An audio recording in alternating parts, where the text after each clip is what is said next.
Class 12 chapter number 6 determinant R D. Sharma exercise 6.3 का question number example का question number 43 है।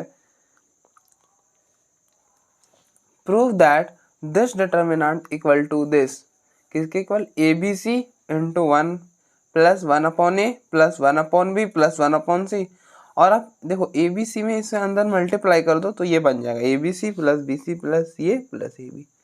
ठीक है, तो अब इसको प्रूफ करना है तो इसको डेल्टा के इक्वल ले लो पहले।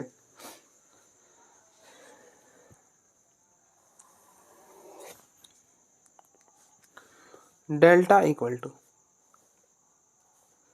1 plus A 1 1 1 1 plus B 1 1 1 1 plus C. ठीक है, अब आप देखो आपको क्या चाहिए, फैक्टर में पहला ए बी सी चाहिए। क्या चाहिए? ए बी सी चाहिए। तो आप क्या करो, इस वाले कॉलम से सॉरी इस वाले रो से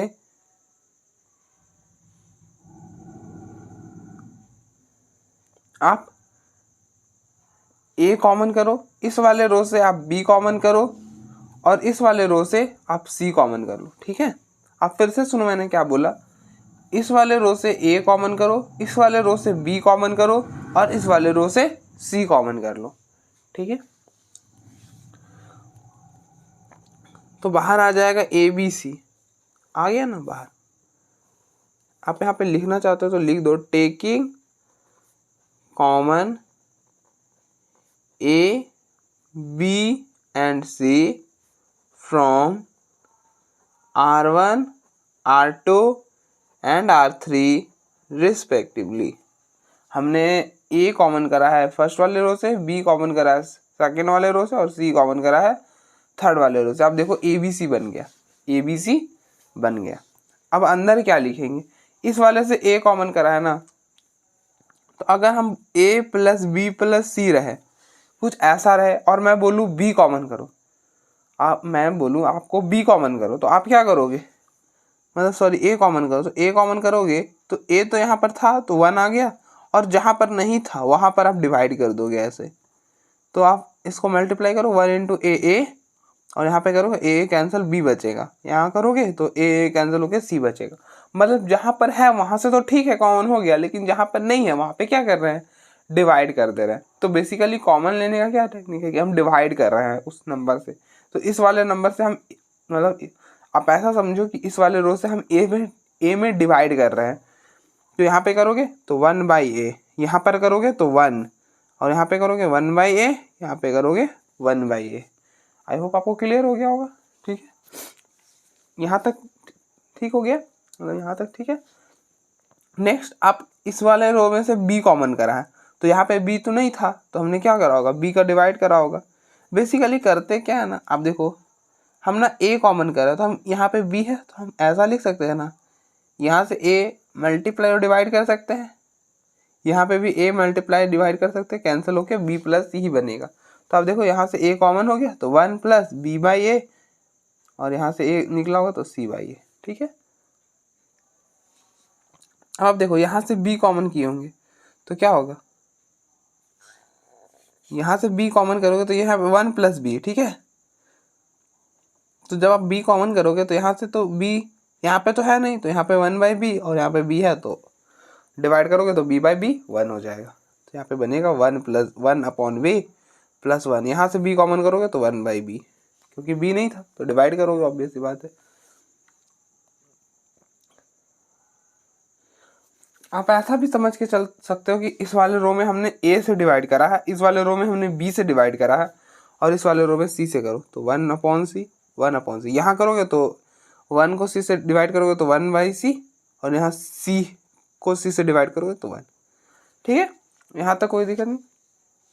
अब आपको नेक्स्ट फैक्टर क्या दिख रहा है, आपको नेक्स्ट फैक्टर दिख रहा है 1 plus 1/a plus 1/b plus 1/c। ये भी बन सकता है कैसे, आप इन सारे को ऐड करो, देखो +1 plus 1/a plus 1/b plus 1/c बन गया ना ये। तब आप क्या करो, इन सारे को ऐड कर दो।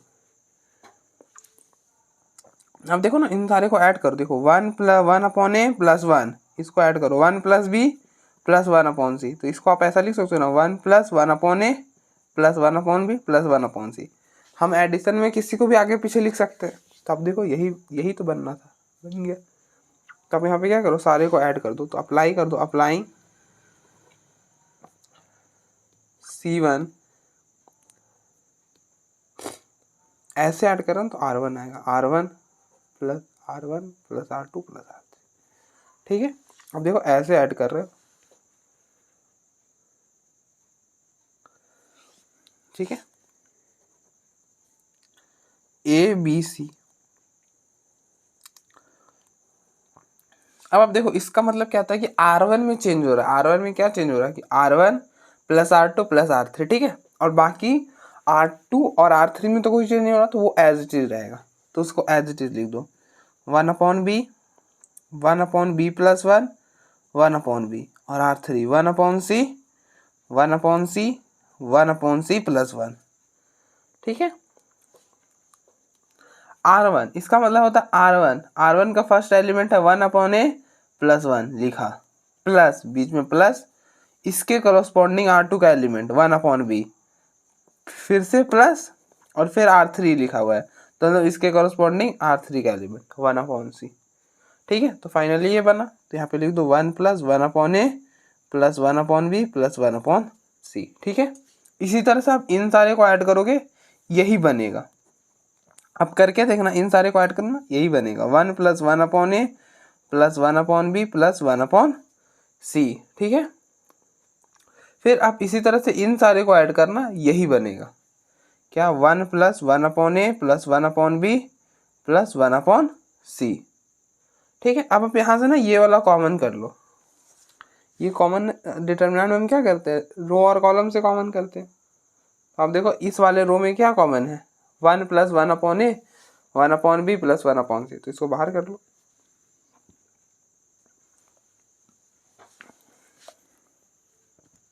Taking common 1+1/a+1/b+1/c from R1, ठीक है। तो ये बनेगा delta which is equal to ABC 1+1/a+1/b+1/c। तो इधर पीछे क्या रह जाएगा, पीछे रह जाएगा 1 1 1 1/b 1/b+1 1/b 1/c 1/c 1/c+1, ठीक है। यहाँ तक आपको कोई दिक्कत नहीं होना चाहिए। नेक्स्ट, अब देखो, अब तो ये खत्म हो गया। यहाँ पे आपको इस वाले रो में क्या नजर आ रहा है, 1 1 1, तो आप क्या करो, 2 zeros बनाओ और एक्सपैंड कर लो।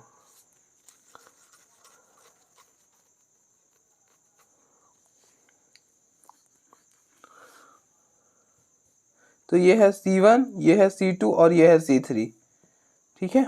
हम क्या करेंगे, C2 में C1 को माइनस करेंगे, C3 में C1 को माइनस करेंगे, ठीक है, 2 0 बन जाएगा। अब हर बार ना हम अलग अलग क्यों करते हैं, हम देखिए दो ही तरह से जीरो करते हैं, या तो इसमें इसको माइनस करते हैं, मतलब इसमें इसको माइनस करते हैं, इसमें इसको, मतलब मैंने आपको क्या बताया था कि अगर ऐसा रहे, 3 जगह बन रहे हैं, तो आप ऐसे माइनस करो, ठीक है, फायदा होगा। लेकिन हर केस में हो ज़रूरी नहीं है, तो इस वाले केस में नहीं होने वाला, ऐसे करो तो थोड़ा सा माइनस आ जाएगा। अब देखो कर दोनों तरह से सकते हो, कहीं से कोई दिक्कत नहीं होता है, लेकिन कभी जब वेरिएबल के केसेस में हो ना, कभी कभी तो ये वाला ज़्यादा बेटर रहता है। तो आपको थोड़ा सा, जब आप क्वेश्चन करोगे ना, तो आपको खुद पता चल जाएगा। तो अब देखो यहाँ पे हमने कैसे पता करा कि C3 में C1 माइनस करें और C2 में भी C1 माइनस करें, कैसे, अब देखो सोचो, ये है C2, अगर आप देखो यहाँ पे कोई भी 1 नहीं है, अगर आप इसको माइनस करोगे तो फाइनली कैंसिल हो जाएगा, यहाँ भी कैंसिल हो जाएगा, इसको इससे माइनस करोगे तो फाइनली कैंसिल हो जाएगा, और ये भी फाइनली कैंसिल हो जाएगा। और लेकिन जब आप इसको इसमें माइनस करोगे, इसको इधर लाके, तो यहाँ पे -1 जैसा टर्म आएंगे, इसलिए, ठीक है। ऐसे आप करो, कोई दिक्कत नहीं है, सॉल्व करने पर दोनों में आंसर में कोई फ़र्क नहीं आएगा, दोनों केसेस में आंसर में कोई फ़र्क नहीं है, ठीक है। तो फिलहाल हम यहाँ पे यही कर रहे हैं, अप्लाइंग इसमें इसको माइनस करो, इसमें इसको माइनस करो, इसमें इसको माइनस कर दिया, C3 में C1 को माइनस किया, एंड इसमें इसको माइनस करा, C2 में C1 को माइनस करा। ठीक है,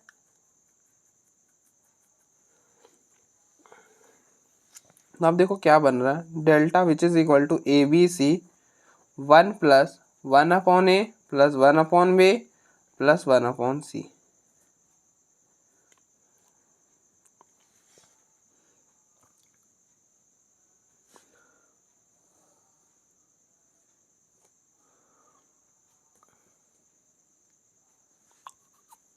C3 माइनस C1, ये है C3, इसमें C1 हटा रहा है, तो आप देखो C3 का फर्स्ट एलिमेंट है 1 माइनस, फिर इसके करस्पॉन्डिंग C1 में देखो क्या है 1, 1 माइनस 1 0। तो आप देखो C1 C3 और C2 में चेंज हो रहा है, C1 में कोई चेंज हो रहा है क्या, नहीं हो रहा है ना, उसको एज इट इज लिख दो 1 1/B 1/C।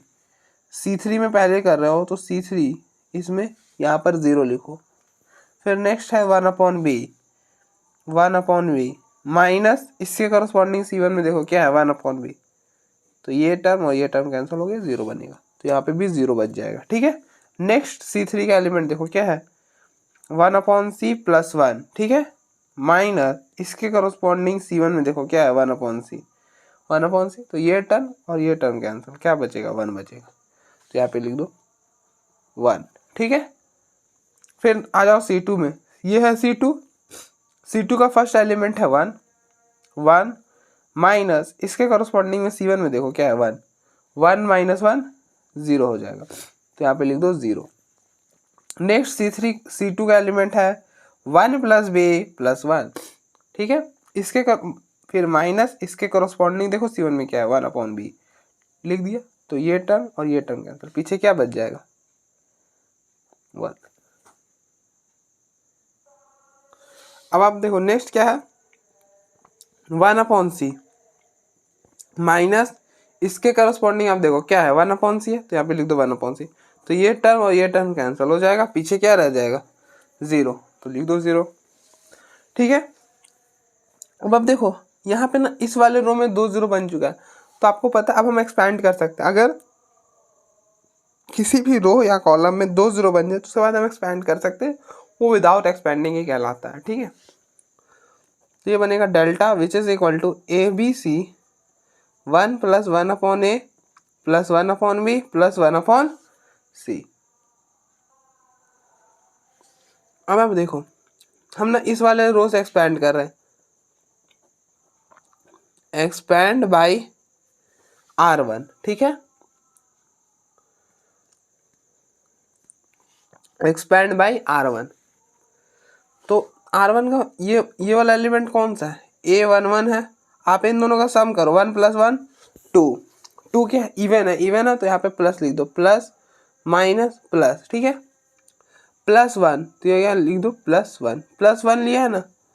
अब आप देखो ये 2 0 को तो हम ऐसे भी कंसिडर नहीं करेंगे, क्योंकि 0 से मल्टीप्लाई होकर वापस से टर्म 0 ही हो जाना है, तो इसलिए उससे तो हम बिल्कुल कंसिडर नहीं करने वाले हैं यहाँ पर।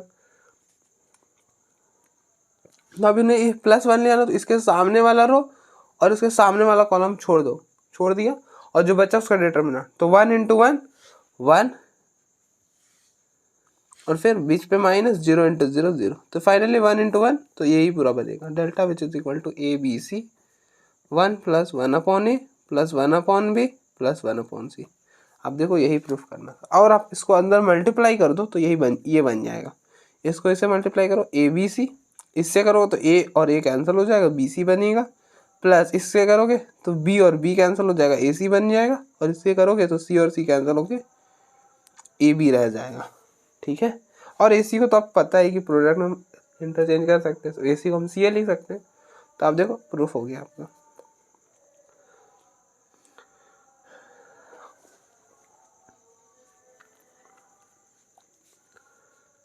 आप देखो एक बार कि नेक्स्ट एग्जाम्पल भी एकदम सेम यही वाला है, एग्जाम्पल नंबर 44 सेम यही है।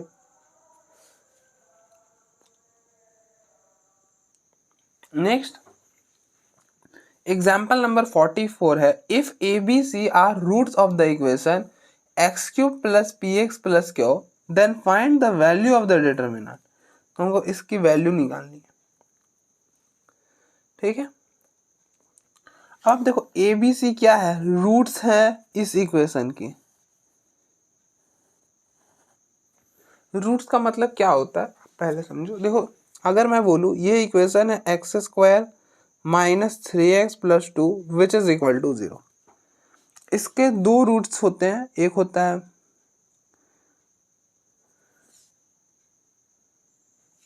इसका दो रूट्स होता है, एक होता है 1 और एक होता है 2। रूट्स का मतलब होता है अगर इसका 1 और 2 रूट्स है ना, तो आप इसमें 1 और 2 रिप्लेस करो, आप देखना इसको सेटिस्फाई कर जाएगा। मतलब जो अगर हम बोल रहे हैं 1 और 2 इसका रूट है, मतलब इसमें आप इसको रिप्लेस करो, सेटिस्फाई करेगा, ठीक है। मतलब आप जैसे सॉल्व करो ना इसको, X square minus 3x plus 2 equal to which is equal to 0। यहाँ पे मिडिल टर्म में स्प्लिट करो, इन दोनों को मल्टीप्लाई करो, क्या बना 2x स्क्वायर। अब आप माइनस 3x को ऐसा ब्रेक करो कि उसका प्रोडक्ट ये बन जाए, तो आप कैसा ब्रेक करोगे, माइनस 2x माइनस एक्स। अब देखो minus 2x minus 3x minus मतलब minus 2x minus X minus 3x है। अब आप इन दोनों का प्रोडक्ट करो, देखो 2x स्क्वायर बनेगा, ठीक है। तो मतलब हमारा हमने जो माइनस 3x को ब्रेक करा है एकदम सही ब्रेक करा है। तो यहाँ पे लिख दो माइनस 3x की जगह लिख दो minus 2x minus X plus 2 which is equal to 0। यहाँ से क्या करो आप x कॉमन करो, x माइनस 2, यहाँ से माइनस 1 कॉमन करो, x minus 2 which is equal to 0, ठीक है। यहाँ से x माइनस 2 कॉमन करो, यहाँ से x माइनस 1। अब आप देखो 1 और 2 यहाँ पे डालो, देखो 0 हो जाएगा। तो रूट्स वो होता है जो इक्वेशन को सेटिस्फाई कर दे। आप सीधा समझो कि अगर ए बी सी इसके रूट्स हैं, मतलब ए बी सी इस इक्वेशन को सेटिस्फाई करते हैं, ठीक है। क्लियर हो गया रूट्स का, ठीक है। यहाँ तक तो क्लियर है। अब हमको बोला है then find the value of determinant, तो हमको बताना है कि इस डिटर्मिनेंट की वैल्यू क्या होगी। तो अभी देखो आपने जो इससे पहले वाला एग्जाम्पल करा ना, एग्जाम्पल नंबर 43, एकदम सेम डिटर्मिनेंट है और सॉल्व भी हम एकदम सेम करेंगे। तो इसलिए हम इसमें क्या करेंगे, जल्दी जल्दी करेंगे, ठीक है, क्योंकि अभी मैंने पीछे आपको समझाया है ऑलरेडी, तो इसलिए इसमें थोड़ा फास्ट कर लेंगे।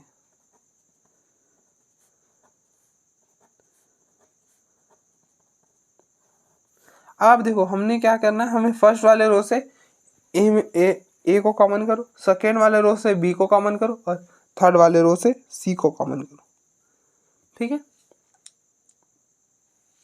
तो यहाँ पे लिखो टेकिंग कॉमन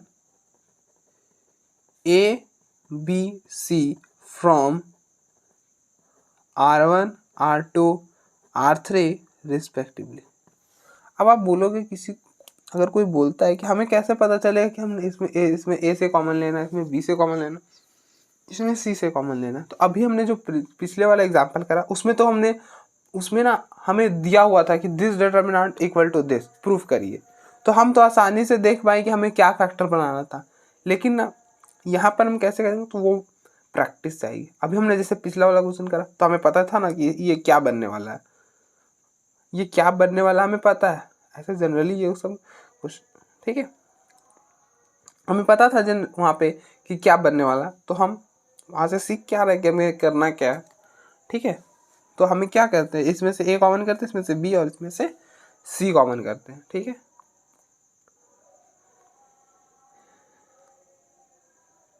ठीक है, इसको सॉल्व करने का और मेथड्स हैं, लेकिन वो बहुत टफ हो जाता है। ये सबसे इजी वाला है कि हम इसको सॉल्व कर पाए, ठीक है। तो आप यहाँ पे क्या करो, ए को कॉमन करो, बी को कॉमन करो, सी को कॉमन करो। तो यहाँ से ए R1 से ए कॉमन हो रहा है, R2 से बी और R3 से सी, तो फाइनली बाहर में ABC आने वाला है, ठीक है। अब आप देखो इस वाले रो में से ए को कॉमन कर रहे हो, अगर हम बोले ए प्लस बी प्लस सी है और अब यहाँ से ए को कॉमन करो तो क्या होगा, 1 plus B upon A plus C upon ए। अब देखो ए से मल्टीप्लाई करो, वापस से ही बनेगा, मल्टीप्लाई करके देखना वापस से ही बन जाएगा। तो बेसिकली कॉमन करने का एक और टेक्निक होता है, ऐसा समझ सकते हो कि ना उस वाले नंबर से डिवाइड कर रहे हैं।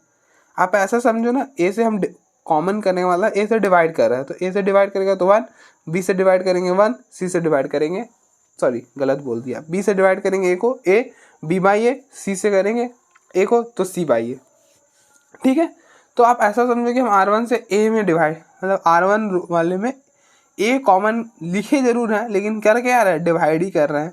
तो यहाँ पे करेंगे तो 1 अपॉन ए, और इससे में करेंगे ए से डिवाइड तो 1, इसमें करेंगे ए से डिवाइड तो 1 अपॉन ए, इसमें करेंगे तो 1 अपॉन ए। ठीक है, नेक्स्ट R2 में हम ना बी कॉमन कर रहे हैं, मतलब क्या कर रहे हैं, बेसिकली बी से डिवाइड कर रहे हैं। आप ऐसे भी लिख सकते हो कि डिवाइडिंग, मतलब अगर आप ऐसे भी लिखना चाहते हो कोई दिक्कत नहीं है, 1 अपॉन ए R1, R2 में 1 अपॉन बी R2, R3 में 1 अपॉन सी R3। अगर आप ऐसे भी लिखते हो तो कोई दिक्कत नहीं है, सेम बात हो जाएगी। बस आप यहाँ पे ना ए बी से मल्टीप्लाई कर देना, क्योंकि आपने डिवाइड करा है ना, R1 को ए से डिवाइड करा है, बी से करा है और 3 से, तो हमारा ऐसा थोड़ी मन करेगा कि हम जब मन करेंगे तब डिवाइड कर देंगे। तो फाइनली हमको मल्टीप्लाई भी करना होगा, तो हमने बाहर में एक साथ ही मल्टीप्लाई कर दिया, ऐसा समझो। ठीक है, इसमें क्या कर रहा है 1 बाई बी, तो आप इसमें 1 बाई बी मल्टीप्लाई करो तो 1 बाई बी, 1 अपॉन बी, इसमें करोगे तो बी से डिवाइड करें तो इसमें करेंगे तो 1 अपॉन बी, और इसको बी से डिवाइड करोगे तो 1, इसको करोगे 1 अपॉन बी, बी से डिवाइड करोगे तो 1 अपॉन बी, इसको सी, इस वाले रो को सी से डिवाइड करो तो 1 को सी से करोगे 1 अपॉन सी, इसको करोगे 1 अपॉन सी, और इसको करोगे तो 1 अपॉन सी प्लस सी को सी से करोगे 1। ठीक है, उसके बाद देखो अब यहाँ से ना आसानी से सॉल्व हो जाएगा। अब देखो इन सारे को ऐड कर रहा है, सारा सेम बन रहा है।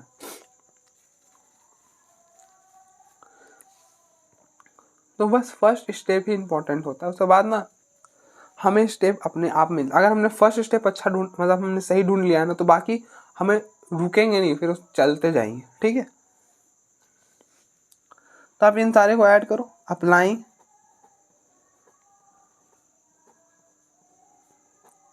R1 plus R2 plus R3, और आप ऐसे समझ सकते हो कि ना हम इसमें थोड़ा सा हिट एंड ट्रायल जैसा मेथड यूज कर सकते हैं। अगर हमने इस फर्स्ट स्टेप ढूंढा, उसके बाद हम जाके अटक गए कहीं पर, उसके बाद हमें नहीं पता चला, तो हो सकता है कि फर्स्ट स्टेप में ही हमारा गलती हुआ होगा, कुछ वो स्टेप हमें नहीं लेना चाहिए था। अगर हम अटक जाते हैं कहीं बीच में, मतलब फर्स्ट स्टेप में, हो सकता है कि हमने गलत करा होगा। ठीक है, तो आप ऐसे भी चेक कर सकते हो।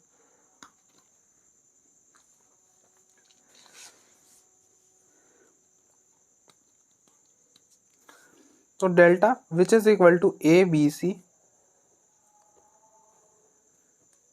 अब आप देखो R1 plus R2 plus R3। ठीक है, ऐसा करो तो अब देखो ये है R1, अब देखो R1 में चेंज कर रहे हो, मतलब R2 और R3 तो एज इट इज आने वाला है, तो आप यहाँ पे एज इट इज लिख दो 1 अपॉन सी 1 अपॉन सी 1 अपॉन सी प्लस 1। ठीक है, अब ये क्या बताता है R1 में क्या चेंज हो रहा है, R1 plus R2 plus R3। अब आप देखो R1 का फर्स्ट एलिमेंट क्या है, ये है 1 प्लस ए प्लस 1, फिर बीच में प्लस, इसके करस्पॉन्डिंग R2 में देखो क्या है 1 अपॉन बी, फिर इसके करस्पॉन्डिंग R3 में देखो क्या है 1 अपॉन सी। तो फाइनली क्या बनेगा 1 plus 1 upon A plus 1 upon B plus 1 upon C. ठीक है, तो यहाँ पे लिख दो 1 plus A 1 upon B plus 1 upon C. ठीक है, अब आप इन सारे को ऐड करो। नेक्स्ट R2 का एलिमेंट है 1 upon A, 1 upon A plus R2, इसके करस्पॉन्डिंग R2 में देखो क्या है 1 अपॉन बी प्लस 1 प्लस, इसके करस्पॉन्डिंग आप देखो R2 में क्या है 1 अपॉन सी, सॉरी R3 में क्या है 1 अपॉन सी। सारे को ऐड करो क्या आ जाएगा 1 plus 1 upon A plus 1 upon B plus 1 upon C. ठीक है,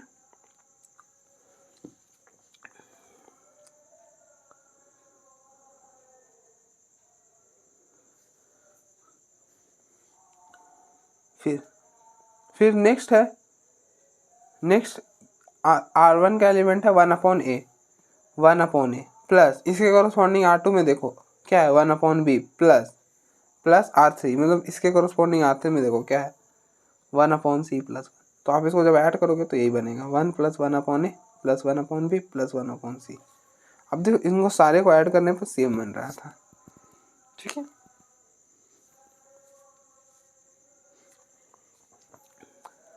अब देखो इसमें क्या है, इस फर्स्ट वाले रो में क्या कॉमन है, 1 plus 1/a plus 1/b plus 1/c। तो आप इसको बाहर कर लो, क्योंकि इस वाले रो में ये कॉमन है तो बाहर हो जाएगा। टेकिंग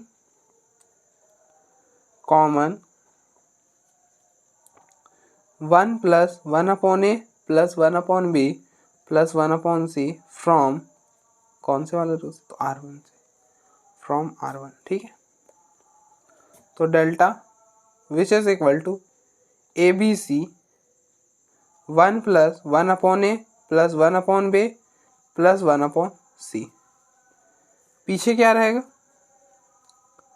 पीछे रह जाएगा, यहाँ पर 1 आ जाएगा, यहाँ पे भी 1, यहाँ पे भी 1, और यहाँ पे as it is 1/b 1/b plus 1 1/b 1/c 1/c 1/c plus 1, ठीक है। अब आप देखो, अब मैंने आपको क्या बताया था, अगर किसी वाले रो में भी 1 1 नजर आ जाए, बस 2 0 बनाओ, एक्सपैंड करो, खत्म, ठीक है। तो हम यहाँ पे 2 0 कैसे बनाएंगे, इसमें इसको माइनस करेंगे, इसमें इसको माइनस कर देंगे, इसमें इसको माइनस कर देंगे, ठीक है। और मैंने पीछे में एक्सप्लेन करा ही था क्यों करेंगे, क्योंकि अगर हम इस बाकी इन दोनों में से किसी को माइनस करते हैं तो वहाँ पे -1 आ जाएगा, लेकिन जब आप इसमें इसको माइनस करोगे तो ये कैंसिल हो जाएगा, ये वाला भी कैंसिल हो जाएगा, इसको इसमें करोगे कैंसिल हो जाएगा, तो माइनस का कोई झंझट नहीं आने वाला, इसलिए हम ऐसा कर रहे हैं, ठीक है। तो हमें देखते भी चलना है कि हम किस केस में क्या करना है फायदेमंद रहेगा, ठीक है।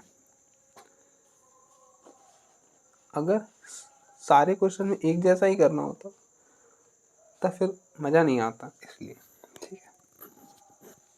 ये हर क्वेश्चन में अलग अलग चीज़ें टेक्निक लगती है।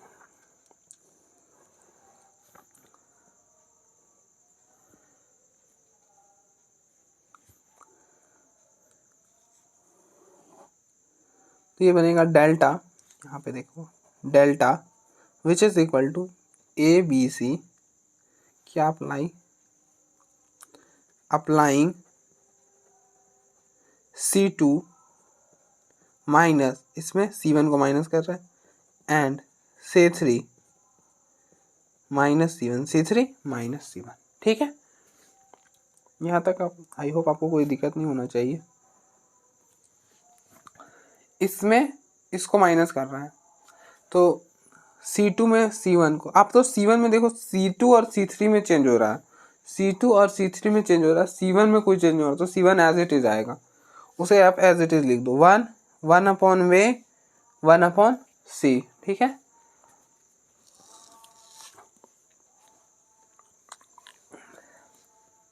फिर नेक्स्ट ये है C2 का फर्स्ट एलिमेंट है 1, बीच में माइनस, इसके करस्पॉन्डिंग C1 में देखो क्या है 1, तो 1 - 1 0, यहाँ पे लिखो 0। फिर नेक्स्ट एलिमेंट है C2 का 1/b प्लस 1 माइनस, इसके करस्पॉन्डिंग C2 में देखो क्या है 1/b, लिखो ये टर्म और ये टर्म कैंसिल, पीछे क्या रह जाएगा 1, लिख दो 1। नेक्स्ट देखो, नेक्स्ट क्या है 1/c माइनस, इसके करस्पॉन्डिंग C1 में देखो क्या है 1/c, तो 1/c माइनस 1/c 0। अब आप नेक्स्ट C3 में आ जाओ, ये है C3 का फर्स्ट एलिमेंट है 1 माइनस, इसके करस्पॉन्डिंग C1 में देखो, क्योंकि C1 में माइनस कर रहा हूँ ना, C3 में C1 माइनस करते हो, इसके करस्पॉन्डिंग C1 में देखो क्या है 1, तो 1 - 1 0, यहाँ पे लिखो 0। नेक्स्ट है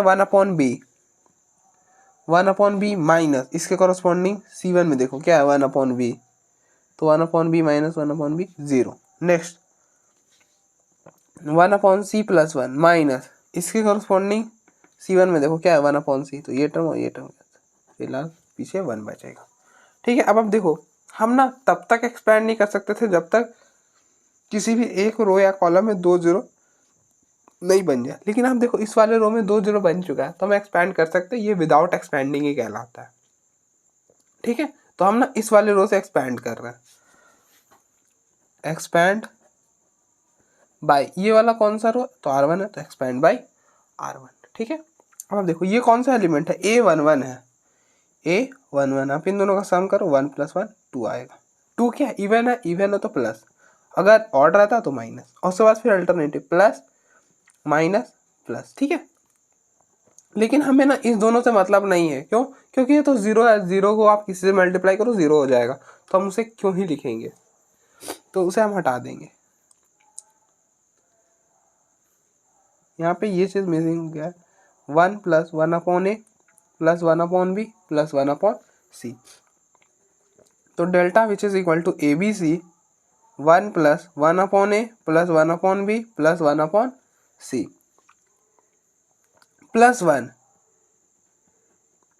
लो, +1 लिया ना, ये लिया ना, तो इसके सामने वाला रो और सामने वाला कॉलम हटा दो, जो एलिमेंट लेते हैं उसके सामने वाला रो और सामने वाला कॉलम हटा देते हैं, ठीक है, और जो बचता है उसका डिटरमिनेंट,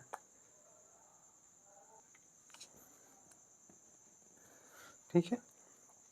आप देखो डिटरमिनेंट कैसे निकालते हैं, 1 × 1 1, बीच में माइनस, और 0 × 0 0, ठीक है, हो गया।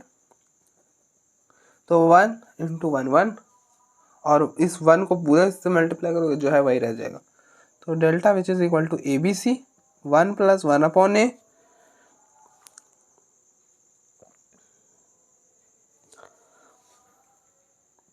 + 1/b + 1/c, ठीक है, यहाँ तक कोई दिक्कत नहीं, हो गया ये तो इवेलुएट हो गया। अब आप यहाँ पर आओ, अब अभी जो दिया हुआ था इस पर आओ,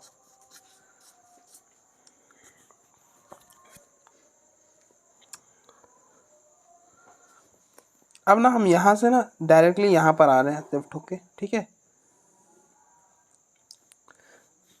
आप ना इसको मल्टीप्लाई भी कर लो यहाँ पर, और अच्छा हो जाएगा। ABC को आप यहाँ मल्टीप्लाई करो, ABC को 1 से करोगे ABC को 1/a से करोगे तो A और A कैंसिल होके पीछे BC रह जाएगा, फिर ABC को 1/b से करोगे, B और B कैंसिल होके AC रह जाएगा, और ABC को 1/c से करोगे, C और C कैंसिल होके AB रह जाएगा, ठीक है। तो डेल्टा ये बन गया। अब आपको क्या दे रखा है, x³ + px + q which is equal to 0। अगर आप इसको लिखना चाहो तो ऐसे भी लिख सकते हो, x² + 0 × x + px + q which is equal to 0, ठीक है। बेसिकली ना हमको इस डिटरमिनेंट की वैल्यू p और q के टर्म में निकालनी है। किसके टर्म में निकालनी है, p और q की, लेकिन हमारा आया क्या है, ABC के टर्म में आया है, और दिया हुआ क्या है कि इसके 3 रूट्स हैं, ABC रूट्स हैं, तो मतलब इसको सेटिस्फाई करेंगे, ठीक है। आपने पढ़ा होगा sum of roots, sum of roots क्या होता है, मतलब इन तीनों का सम करेंगे तो क्या आता है, a + b + c करेंगे तो वो आता है -b/a, इसका फॉर्मूला होता है -b/a, सम ऑफ रूट्स का फॉर्मूला होता है -b/a। अब देखो ये a होता है, a क्या है 1, b क्या है 0, ये a, ये b, ये c p है, और d q है, ठीक है। तो a + b + c का फॉर्मूला होता है -b/a, तो -b है, सॉरी b है 0, 0/1 0, तो a + b + c 0 हो जाएगा, तो ऐसे हमको इसका यूज नहीं था। नेक्स्ट आप दो को मल्टीप्लाई करके जो सम बनता है, मतलब इन दोनों का AB, फिर इन दोनों का BC प्लस फिर इन दोनों का AC, इसका फॉर्मूला होता है C/a, C/a, C क्या है P, और A क्या है 1, तो ये हो गया P, तो इस पूरे की वैल्यू P होती है। तो आप देखो इसके जगह हम क्या लिख सकते हैं, P लिख सकते हैं, तो P लिख दो, ठीक है। फिर नेक्स्ट, अब जब प्रोडक्ट ऑफ रूट, मतलब इन सारे का product ABC which is equal to, इसका फॉर्मूला होता है -d/a, और d क्या है Q, तो ये हो जाएगा -q/1, तो फाइनली -q आ जाएगा, तो इसके जगह आप लिख दो -q, तो डिटरमिनेंट डेल्टा की वैल्यू आ जाएगी P - q, हो गया, बस इतना ही करना था, ठीक है। तो आप देखो एक बार